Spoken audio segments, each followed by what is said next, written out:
for me, when anyone asks a question, and I wanted it to happen today. I did a class, and a woman that normally comes to my class did another class upstairs in the gym.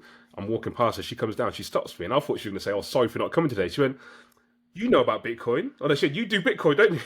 And I laughed and said, "Yeah." She said, "I saw it in the news today. I want to know more about it." And I said, "Well, it's not a 5 minute conversation." I said, "I can have a quick chat with you." So I ended up spending about 10 minutes with her, and I asked what her background was because with people understanding where they come from, you can approach it differently. So they had to understand it. And she said, "Oh, I haven't got an accounting background. I just used to be a receptionist." I said, "Oh, we understand Excel spreadsheets and stuff." She went, "Oh, yeah." I said, "Well, it's like that. It's a ledger. It's a record of everything." And we ended up having a great 10 minute conversation. And then I'm explaining it to her, and we're talking about inflation. And I said, "Oh, you know about Martin Luther, not Martin Luther King." She went, "Oh, yes, back in the day in the Reformation." So she knows about that, separating church from state. And I said, "Yes, similarly, we want to separate money from state." So I was like an anarchy. It's like being an anarchist. I'm like, "Oh my gosh, this is the easiest so much feel ever."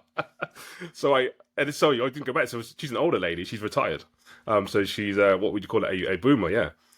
So I sent her a podcast, one of the first ones I did with Daniel Prince on Once Britain. So I said, start with that one. That was when I was early in the space, kind of just starting to understand what Bitcoin is. Listen to that. If you have any questions, then we can catch up again. But that's what I'm seeing now, and Mm. which I don't mind. Coach Carbon, he's the health and wellness guy. He's the podcast guy. He's the Bitcoin guy.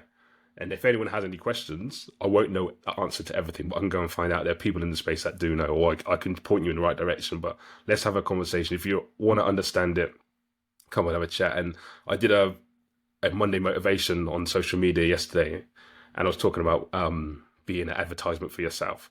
But I coined the term opt in and opt out. And I use that with the network marketing and also with Bitcoin. Nobody is forcing you, with me or anyone else, to take a product and use it and come to me for advice. No one is forcing you to invest, save, learn about Bitcoin. But if you want to, you can. And at any point, you can stop taking the products. At any point, you can sell your Bitcoin and go and buy shitcoins.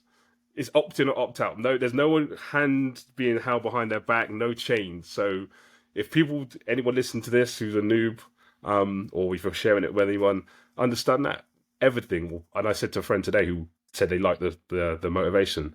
They said, I said, but I believe that's for most walks of life. I know there's some people in Hmm. situations which you can't get out of, but generally we make a decision every day to opt in or opt out or something.